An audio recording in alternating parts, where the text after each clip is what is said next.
안녕하세요. 오늘은 이제 이런 책에 대해서 한번 소개를 해보도록 하겠습니다.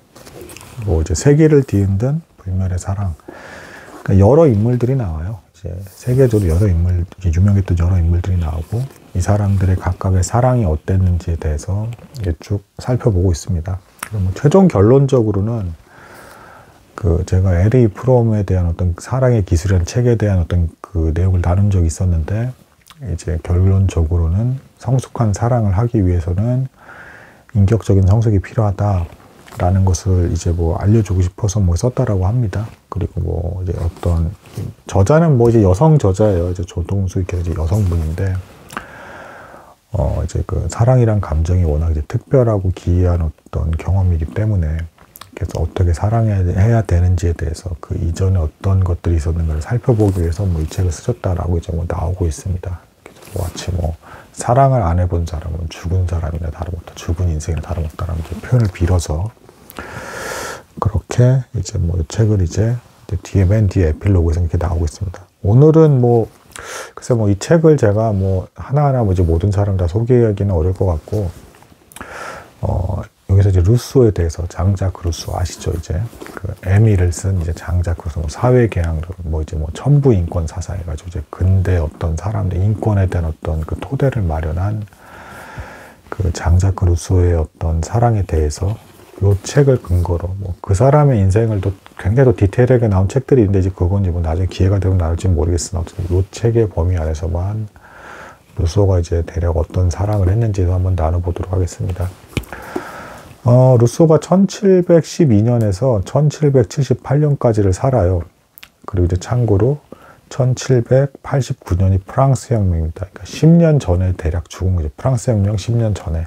그리고 루소는 이제 살아 있었을 때 이런 얘기를 했습니다. 장차 나로 인해서 이제 위대한 시대가 올 것이다. 그러니까 내가 위대한 사람이 될 것이다. 이런 말을 평소에 했었고, 프랑스 혁명이 이루어지고 나서 이제 그걸 일으킨 사람들, 그 지도층들이 하나같이 이제 좀 서로 어떤 것들을 많이 얘기했냐. 사상적인 근거를 루소의 것을 취해서 온 것들이 많았기 때문에 내가 루소를 닮은 사람이다 라고 하면서 서로 이제 어떤 그 안에서의 어떤 권력 투쟁이 있을 때 이제 그런 주장들을 많이 했다라고 합니다.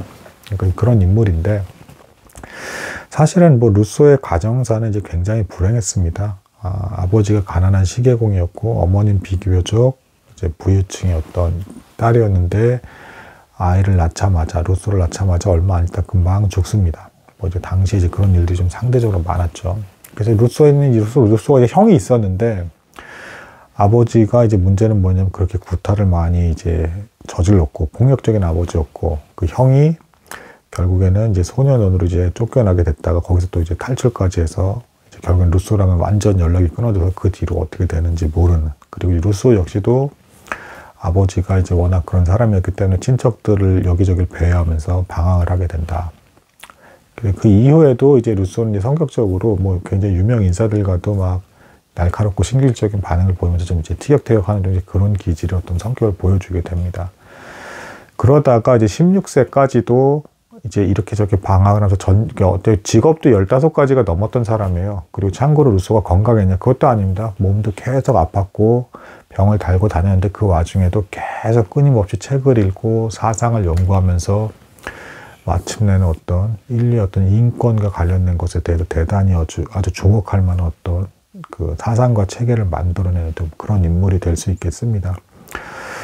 그때 이제 16세 때 이제 때까지 어떤 루소가 거리의 악사, 음악 교사, 과외 선생, 또 그리고 기타 등등 다른 어떤 엄청나게 많은 잡다한 일을 하면서 간신히 생계를 살아가고 있었어요. 이때 천주교 어떤 사제를 만나게 되고, 이 사제를 통해서 바랑스 부인이라는 12살 윈, 루소가 10살 때 여자는 28살인 바랑스 부인이라는 여인을 소개를 받아서 후원을 받게 됩니다. 사제가 이제 소개를 해서 도움을 얻을 수 있게 한 것이죠. 이게 이제 루소의 일생일대에 이제 대단히 중요한 자산이 됩니다. 사르멧 계곡이라는 곳에 집을 거처를 마련해주고, 이 부인이 그렇게 해서 굉장히 부자였기 때문에 루소가 원하는 책을 읽을 수 있게끔 굉장히 많은 것들을 물신양면으로 제공을 합니다. 그래서 루소가 거기서 이제 엄청나게 많은 양들을 독학으로 배워가기 시작을 하죠. 하지만 문제는 루소는 이 여인을 마치 엄마처럼 생각하고 있었어요. 루소가 아까도 말씀드렸죠. 엄마가 막 죽었다라고 했잖아요. 돌아가셨기 때문에 엄마의 사랑에 대한 그리움이 항상 이제 간절했는데, 이 바랑스 부인이라는 여자가 12살 위이기도 할 뿐더러 이렇게 모든 걸 챙겨주니까 엄마처럼 느꼈단 말이에요. 하지만 문제는 이 바랑스 부인은 루소에 대해서 육적인 부분까지도, 남녀 간의 관계로서의 연인까지도 어떤 그 마음의 염두를 해두고 있었다. 그래서 루소가 21살 때 결국에는 두 사람이 관계를 맺게 됐고, 이 일로 루소가 엄청나게 충격을 받습니다. 루소는 이제 회상을 하건대 근친상간을 한 기분이었다 라고 하면서 이제 충격을 받게 되고, 마침내는 그 일 때문에 떠나게 됩니다. 뭐 루소가 이제 칼뱅파의 어떤 그 신도였다가 뭐 이렇게 전주겠다 뭐 왔다 갔다 하면서 좀 이제 신앙적으로 왔다 갔다 하는 일이 있었는데, 여기 이 책에 의하면 여기서 1차적으로 이제 그 칼뱅파에 속하는 교회를 떠난 이유가 이 바랑스 부인을 피하기 위해서였다라고 이제 뭐 묘사를 합니다. 그래서 루소가 어쨌든 15년간의 관계였습니다. 그것도 굉장히 긴 관계였어요. 결국엔 나오게 되고, 두 번째 이제 사랑으로 이제 만나게 된 사람이 이제 45세 때 우드토 백작 부인이라고 기혼자였습니다. 이 여인에게 사랑을 빠져요. 물론 뭐 어떻게 한 건 아니지만 아주 열렬한 짝사랑에 빠지게 됩니다. 상대 여인은 이제 루소보다 반대로 18살이나 아래였어요. 그래서 뭐 신 엘로이즈라고 하는 아주 극적인 사랑에 대한 작품까지도 막 씁니다. 아주 열렬하게. 하지만 그 이제 안타깝게도 일방적인 짝사랑이었고, 이 사랑은 이루어지지 못했으며, 그래서 오히려 주변 사람들의 어떤 이제 조롱과 야유를 받게 되는, 뭐 대사상가이고 뛰어난 사람으로서 인정을 받는 사람이었긴 했지만, 사랑에 있어서만큼은 뜻대로 되지 않는 것에 대해서 또 적들이 있었기 때문에 굉장히 이제 공격을 받게 되기도 하고, 또 그로 인해서 후원을 해줬던 사람도 있었는데, 이 후원자들도 후원을 끊게 되고 해서 이제 굉장히 어려움을 이제 겪게 된다. 뭐 이런 과정을 또 겪게 되겠습니다.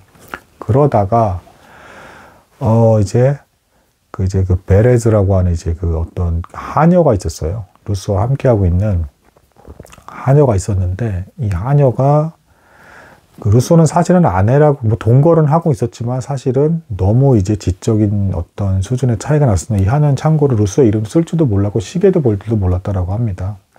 그래서 처음에 이렇게 만났을 때도 나는 너랑 결혼할 생각이 없다라고 루소가 분명히 얘기를 하면서 함께 생활을 하게 됐는데, 이 여인과 25년의 생활 끝에 마침내는 결혼을 하게 됩니다. 그리고 이제 두 사람 사이에서 아이가 5이나 낳게 되고 하는데, 여기서 이제 루소가 평생에 맹비난을 받게 되는 실수를 합니다. 아이 5을 모두 고아원에 보낸 거예요. 교육에 대해서도 책을 쓴 사람이. 그래서 이제 이것만큼 이제 또 굉장히 루소가 이후에도 계속 비난을 받게 되는 어떤 그 약점이 됩니다. 루소가 버림받은 사람이었기 때문에 버려도 아이가 알아서 자라겠거니라고 하는 그런 충격적인 생각에서 나온 행동으로 보여진다라고 전문가들은 해석을 합니다. 참고로 이 여인이 워낙 지적 수준이 낮았기 때문에 주변에서 뭐 질투심 많고 형편없는 여인이었다라고 하면서 막 맹비난을 할 때도, 루소는 마침내는 이 여인이 어쨌든 루소한테는 너무 말을 잘 듣는, 사실상 하녀처럼 정도라고 하지 할 정도로 말을 너무 잘 듣는 여자였기 때문에 자연의 여인이다라고 하면서 이제 마침내는 옹호를 해주고 이제 아내로서 인정을 하고 받아들이게 되는 이 세 번째 여인을, 이렇게 해서 이제 루소가 이런 세 번의 큰 사랑을 겪으면서 힘들게 일생을 살아갔다가 나중에 어쨌든 학문적으로는 사람들이 인정받았는데 대략적인 이런 인생을 살았다라고 하겠습니다. 뭐 이 책을 근거로 해서 어디까지나 얘기를 한 것이고, 사실은 좀 더 디테일하고 복잡한 내용들은 뭐 이제 따로 책을 구하셔서 찾아보시면 되겠죠. 혹시 뭐 괜찮으신다라고 한다 그러면 가끔 이 중에서 모든 사람은 아니겠지만 약간씩 또 나눌 수 있는, 뭐 이야기를 나눌 수 있는 어떤 거리가 책 속 안에 있는 것 같습니다. 이거 말고도 또 이제 이렇게 소소하게 조금씩 다른 인물들이 아주 짧게 나온 어떤 책들이 또 있으니까, 뭐 이것도 뭐 기회가 되면 다른 책을 근거로 해서도 인생을 나눠보도록 하겠습니다. 뭐 역시 또 배울 부분이 있었던 것 같습니다. 인생은 역시 쉽지 않고, 루소 역시도 또 이렇게 참 힘든 인생을 살았다. 뭐 이 정도의 어떤 교훈을 얻을 수가 있겠습니다. 뭐 들어주셔서 감사합니다.